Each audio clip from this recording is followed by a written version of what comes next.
Em Gênesis capítulo 18, verso 19, diz assim a palavra do Senhor: porque eu escolhi para que ordene a seus filhos e a sua casa depois dele, a fim de que guardem o caminho do Senhor e pratiquem a justiça e o juízo, para que o Senhor faça vir sobre Abraão o que lhe prometeu. Mantenha sua Bíblia aberta. Irmãos, você já recebeu uma responsabilidade para realizar algo, uma tarefa? De repente você está aqui nessa noite, você exerce algum cargo de confiança numa empresa e você sabe muito bem o que eu estou falando para você. Receber uma responsabilidade pela qual você tem que cuidar para que do início ao fim ocorra tudo do jeito que deve ser feito. Responsabilidade de casa, responsabilidade com os filhos. Você já recebeu algo assim? Quando nós olhamos para esse verso que nós acabamos de ler, queridos, nós vemos um homem que foi escolhido por Deus com uma grande responsabilidade. Quando nós voltamos a alguns capítulos, nós vamos ver que Deus chama Abraão lá no capítulo 12, chama ele para sair da parentela dele, para sair da terra onde ele estava. E eu acho interessante, queridos, porque a gente não tem dimensão do que Deus estava fazendo com Abraão. Pare para imaginar. Às vezes a gente com a cabeça ocidental a gente não consegue entender. Abraão não era uma pessoa que só tinha ele, a mulher dele e o sobrinho. Não. Abraão era um homem rico, irmãos, com grandes posses, com servos e servas ao seu dispor. Então quando Deus fala para ele, sai daí, para que uma grande obra se inicie através de você, ele precisou largar inúmeras situações de conforto para ir para um lugar que sequer ele sabia onde iria. Mas nós vemos um homem que agora, numa caminhada de fé, ele se entrega e ele começa a caminhar rumo àquilo que o Senhor lhe havia chamado para fazer. Nós vemos Abraão respondendo ao ide do Senhor. Vai, e ele toma tudo que ele tem, levanta, tira, sai da sua casa, do seu conforto e vai com uma grande turma atrás dele. Alguns estudiosos, inclusive, vai dizer que ele tinha cerca de umas 300, 400 pessoas abaixo dele, irmãos. Tanto é verdade que quando você vai ver a história onde ele separa alguns homens para ir à guerra, para salvar Ló, seu sobrinho, a Bíblia diz que só de homens dos mais capazes, ou seja, homens prontos para a guerra, tinha 318. Então imagine a quantidade de gente que tinha com ele, a responsabilidade que ele tinha. Mas ele confia no Senhor e ele vai. Ele vai debaixo dessa chamada de Deus. Mas ele também tinha essa responsabilidade de não só seguir, de ouvir e de caminhar debaixo daquilo que o Senhor tinha chamado ele. Ele também tinha essa responsabilidade de conduzir a esse povo a essa mesma chamada, esse mesmo propósito, essa mesma promessa. Ele tinha essa autoridade, precisava conduzir essas pessoas, ele precisava conduzir a sua casa, precisava conduzir aqueles que estavam debaixo de sua autoridade. E é sobre isso que eu quero falar com você nessa noite. Eu quero falar sobre a responsabilidade de nós levarmos as gerações aos pés da cruz. Responsabilidade de levarmos as gerações aos pés da cruz. O Senhor um dia me chamou. O Senhor um dia chamou você, e junto com essa chamada há algumas responsabilidades, principalmente nós como homens e mulheres que temos filhos, temos pessoas debaixo de nossa responsabilidade. Nós temos algumas coisas que precisamos fazer, pelas quais o Senhor confiou a mim e a você. E a primeira responsabilidade que eu aprendo, queridos, quando eu olho para esse texto, para esse versículo, é a responsabilidade de transmitir as promessas do Senhor. Veja comigo aí novamente no verso 19. No início do verso diz assim: porque eu escolhi para que ordene a seus filhos e a sua casa depois dele. Olha que interessante. Deus então escolhe Abraão para que ele se tornasse uma grande nação. E quando nós vemos aqui nesse mesmo capítulo, no verso 17, fica muito evidente isso, porque o Senhor diz: visto que Abraão certamente virá a ser uma grande e poderosa nação, uma promessa que o Senhor havia feito e iria cumprir sobre a vida dele, mas esta promessa e certeza de que aconteceria tinha consigo uma responsabilidade. Responsabilidade essa que não se limitava somente a Abraão. Não era somente Abraão que deveria de caminhar nessa promessa, de caminhar em fé nas promessas do Senhor. Essa responsabilidade também agora tinha que ser transmitida aos seus filhos, ser transmitida às gerações posteriores a ele. E é interessante que quando nós olhamos aqui para a palavra ordene, é um verbo que significa literalmente encarregar, dar comando. A transmissão que Abraão deveria fazer, queridos, aos seus descendentes, ela não se limitaria apenas a uma ordem, a uma única ordem, mas era algo que ele deveria fazer de contínuo. Diariamente ele tinha que estar ordenando: olha, é por aqui, olha, é assim que tem que fazer. É a ideia de você fazer aquele acompanhamento do início ao fim. Abraão tinha essa responsabilidade de continuamente, duradouramente, transmitir as instruções e os ensinamentos ao longo do tempo, ou enquanto durar a sua vida. Ele tinha essa responsabilidade. Não podia parar nele. Aquilo que ele ouviu, aquela voz que o chamou e falou: ei, sai daí, vai para onde eu vou te mandar. Ele precisava e tinha essa responsabilidade de transmitir aos seus filhos e às suas gerações. Abraão recebeu essa responsabilidade de Deus, pois o próprio Deus o havia chamado, queridos. Responsabilidade essa que quando nós olhamos para o capítulo 17, o Senhor vai fazer uma aliança com ele e dizer: olha, você vai fazer uma marca nos homens, você vai tirar o prepúcio, para que eles se lembrem disso, para que eles se lembrem da minha aliança com você. E essa caminhada de fé, queridos, essa caminhada que os levaria à terra prometida. Por isso que nós, que também um dia fomos alcançados, temos essa responsabilidade de transmitir aos nossos filhos. Nós temos essa responsabilidade, queridos, de transmitir não somente aos nossos filhos, mas às gerações que virão, ou enquanto o Senhor te der vida. Você tem essa responsabilidade. É necessário que nós falamos para os nossos filhos, que nós falamos para as nossas crianças, que eles precisam sim de arrependimento, que eles precisam sim ser alcançados pelas bênçãos que o Senhor Jesus Cristo conquistou na cruz do Calvário. Ah, meus irmãos, muitas vezes nós achamos que as crianças não entendem. Eu não posso falar isso com ele porque ele não entende. Você que se engana, meu irmão, ele entende sim. É óbvio que nós precisamos, de certa forma, transmitir a mensagem de forma que seja mais palpável o seu entendimento, a sua idade, mas nós precisamos ser claros em dizer para os nossos filhos que um dia o Senhor Jesus Cristo voltará e que todo joelho se dobrará e que aqueles que não se prostrarem ao senhorio de Jesus serão apartados dele para sempre. É muito sério isso, meus irmãos. Nós temos essa responsabilidade. Nós precisamos transmitir para as nossas crianças as verdades do Evangelho. Nós não podemos negligenciar. Eles precisam saber que eles precisam andar em uma caminhada de fé. De que eles precisam sim receber Jesus como Senhor e Salvador das suas vidas. E isso é diariamente. Não é apenas trazer para a igreja. Não é apenas trazer para os cultos. Não, é uma ordem que nós precisamos transmitir diariamente. E quando nós olhamos para o capítulo 6 de Deuteronômio, nós vemos uma ordem do Senhor muito clara de como nós devemos fazer isso. A partir do verso 7 vai dizer: vocês têm que inculcar isso na cabeça dos seus filhos. Vocês vão falar com eles sentado em sua casa, andando pelo caminho, ao deitar, ao levantar.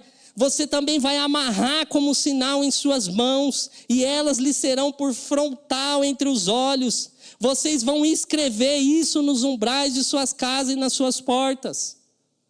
Nós precisamos diariamente Sabe, é no momento que você está levando ele para a escola, é no momento que você está jogando com ele, é onde você vai ensinar as verdades do Evangelho para o seu filho. Não podemos perder a oportunidade, irmãos. A Viane falou aqui na semana passada, e é verdade, é muito difícil nós mantermos a constância. Mas nós não podemos negligenciar essa responsabilidade de transmitir aquilo que um dia eu e você recebemos do Senhor. Não podemos. Mas não para por aí, queridos. Nós temos também a responsabilidade de não só transmitir a eles, mas também de ensiná-los a aguardar isso que eles estão aprendendo. Veja comigo ainda no verso 19. Depois de que fala que ordene a sua casa e seus filhos, diz assim: a fim de que guardem o caminho do Senhor. Perceba que Abraão não tinha somente a responsabilidade de transmitir. Não era só falar de qualquer jeito: olha, você precisa de Jesus, olha, Jesus tem um plano na sua vida. Não é isso. Ele precisava ensinar que eles guardassem o que eles estavam recebendo. Eles precisavam zelar por isso, porque a ideia aqui de guardar é a ideia de proteger, de zelar por esse ensinamento. Meus irmãos, eles viviam num mundo de paganismo e idolatria. O próprio Abraão saiu desse meio. Então eles precisavam não só receber o ensino correto, mas Abraão precisava ensinar eles a guardar para que eles protegessem a verdadeira promessa de Deus para a vida deles. Para que eles não se misturassem, para que não virasse um sincretismo, virasse idolatria com um pouquinho de Deus. Enfim, nós precisamos ensinar os nossos filhos a guardar aquilo que nós temos ensinado para eles.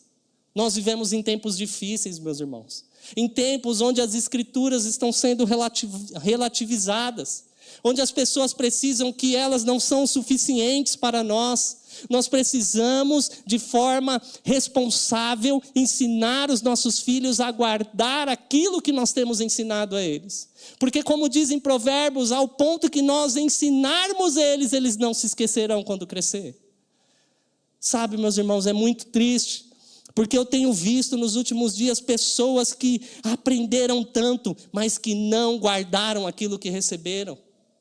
Recentemente eu estava inclusive conversando com um amigo, e falando para ele: puxa, eu fico muito triste, porque eu não sei se você sabe, infelizmente nós temos uma igreja inclusiva aqui em Osasco, uma igreja que acolhe e aceita casamentos homoafetivos e assim por diante.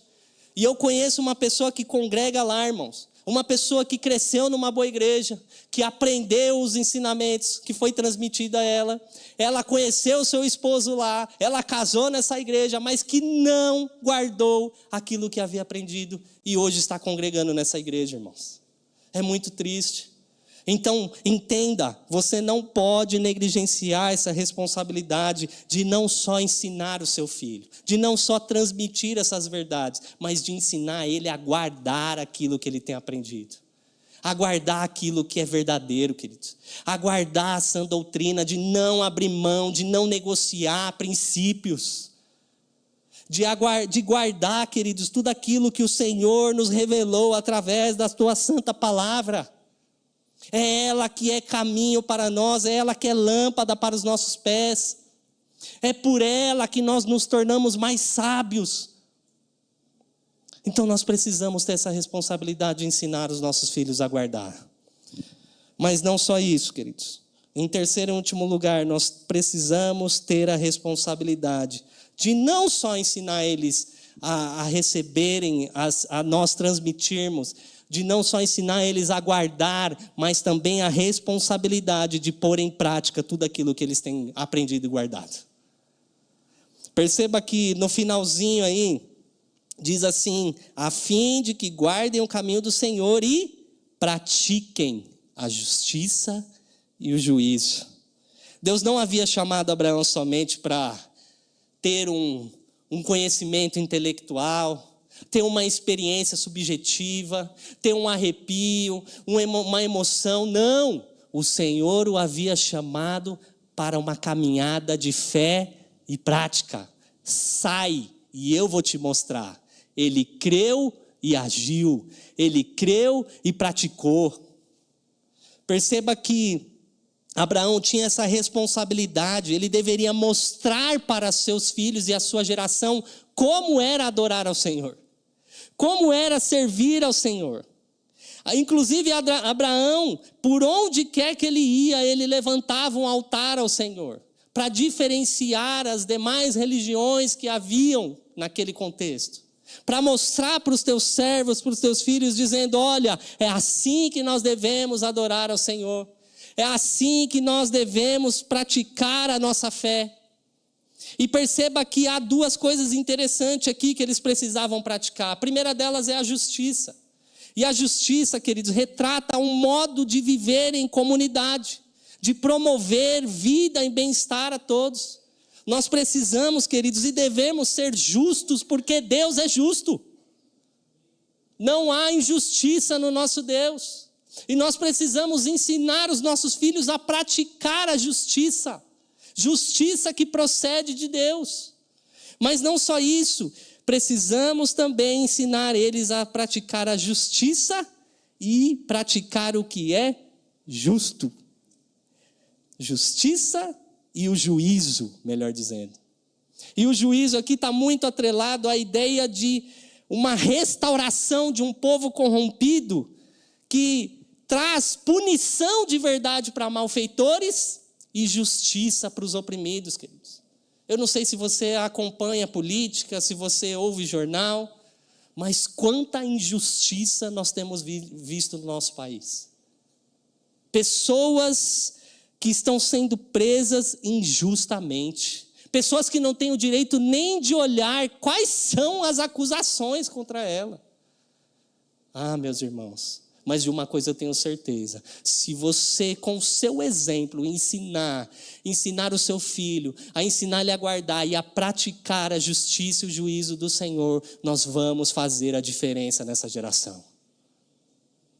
Quando nós olhamos para o decorrer da história da igreja, queridos, homens e mulheres que foram avivados, que foram chamados pelo Senhor, fizeram a diferença na sociedade, porque aonde tem um homem, uma mulher que pratica a justiça e o juízo de Deus, há então uma transformação. Há uma transformação radical, queridos. Homens e mulheres que praticam de verdade a palavra do Senhor fazem a diferença por onde quer que elas vão. Lembre-se das palavras do apóstolo Tiago, em sua carta lá no capítulo 2, onde ele vai dizer que uma fé sem obras ela é morta. Não adianta nós só ouvirmos, não adianta nós só guardarmos, nós precisamos pôr em prática e precisamos ensinar os nossos filhos a praticar. Não adianta você querer cobrar do seu filho uma vida de oração se você não ora. Não adianta você querer cobrar uma vida de justiça, onde você promove a justiça se você é injusto. Se você não julga com justiça. Se você não pratica o juízo de Deus e muitas vezes faz punições erradas. Ah, meus irmãos, nós precisamos entender que nós criamos filhos para Deus. Há um ditado no mundo que diz assim: não, nós criamos filhos para o mundo. Não, nós criamos filhos para Deus, para glorificar a Deus. Mas para isso você precisa, homem, mulher, assumir a sua responsabilidade. Não negligencie. Pare, tire um tempo para fazer um culto doméstico, de ler, de orar com seus filhos, de ensinar eles a praticar. Porque eles vão aprender, por exemplo, como você quer ensinar o seu filho a orar, se você não ora, não ensina ele a orar, a ler a Bíblia, a ter uma vida devocional.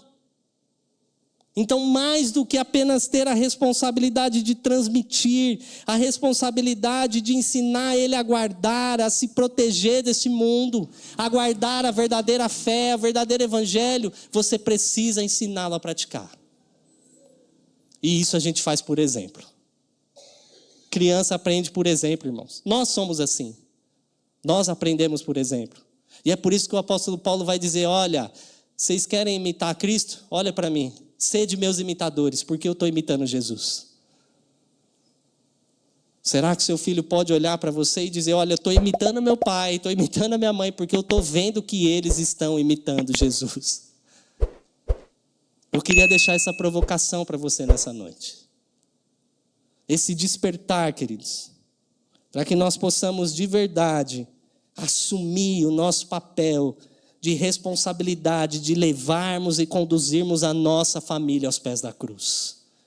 E veja que interessante, no finalzinho, para a gente encerrar, diz assim, para que o Senhor, depois de ter feito tudo isso, de transmitir, de ensinar eles a guardar, de mostrar para eles o caminho, de ensinar eles a praticar, olha que interessante, diz assim, para que o Senhor faça vir sobre Abraão o que lhe prometeu. O que o Senhor tem prometido para você? Coloque a sua casa em ordem, eduque seus filhos no caminho do Senhor, e você vai ver as bênçãos do Senhor vir sobre a sua vida. Você vai ver a tua posteridade sendo abençoada, porque você tem ensinado eles a guardar, você tem transmitido para eles, e você tem ensinado eles a pôr isso em prática. Amém?